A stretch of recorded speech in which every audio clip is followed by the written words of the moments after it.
Bonjour, moi c'est Baptiste. Et moi c'est Sophie. Et donc on est tous les deux les cofondateurs de Odos Group. Odos Group, c'est un organisme qui propose des séjours scolaires immersifs pour les jeunes de 14 à 18 ans, donc pour les jeunes allant de la 4e jusqu'à la terminale. Et ce sont des séjours exclusivement en famille d'accueil bénévole, avec scolarité à chaque fois dans le lycée de secteur, que ce soit sur les États-Unis ou le Costa Rica, deux destinations que l'on connaît très bien. Si vous deviez définir Odos en 3 mots.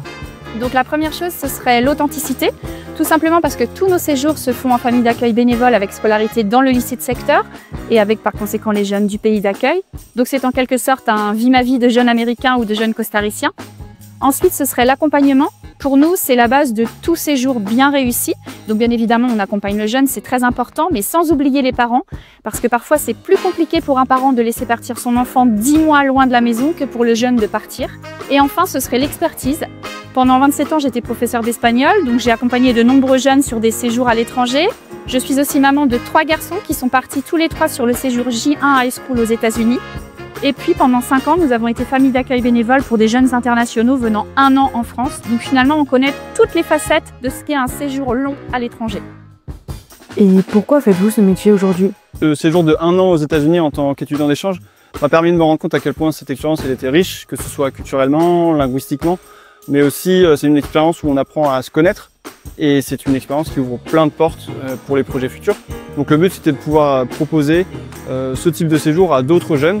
Et Odos, c'est un petit peu l'organisme que j'aurais aimé avoir finalement au moment du départ. Pour ma part, c'est parce que j'avais envie de continuer à faire ce qui m'a toujours animée dans mon métier d'enseignante, c'est permettre aux jeunes de vivre le déclic de l'apprentissage de la langue. Et pour ça, il n'y a rien de mieux que l'immersion. C'est là que tout devient concret, qu'on vit vraiment la langue sans filet et que ce qu'on a appris prend enfin du sens. Si vous deviez conseiller une destination en 2025, ce serait? Bon, je ne vais pas être très objectif ici, mais je dirais les États-Unis parce qu'évidemment c'est une expérience que j'ai vécue, mais c'est aussi un système scolaire incroyable avec les clubs, les matières, mais aussi les sports. Voilà, ça permet de s'intégrer, c'est un système scolaire qu'on n'a pas ailleurs et qui est vraiment très différent du système scolaire français. Et donc ça reste en 2025 l'une des destinations les plus sollicitées par les étudiants, à juste titre. Pour ma part, sans aucune hésitation, ce sera le Costa Rica. C'est une destination peu connue mais qui offre beaucoup de choses, notamment un calendrier scolaire inversé qui permet de vivre des immersions authentiques avec scolarité, même l'été. Ensuite, un enseignement bilingue avec 12 heures d'anglais par semaine, donc on progresse en anglais et en espagnol. Et surtout, c'est un pays où on apprend à lâcher prise, à se reconnecter aux choses essentielles, avec en plus une nature absolument incroyable.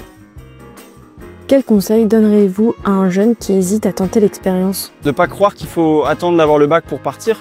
Quand on part par exemple après sa seconde, c'est accepter de faire le lycée en 4 ans. C'est pas redoubler, c'est pas perdre ses amis, vous inquiétez pas, ils seront toujours là à votre retour.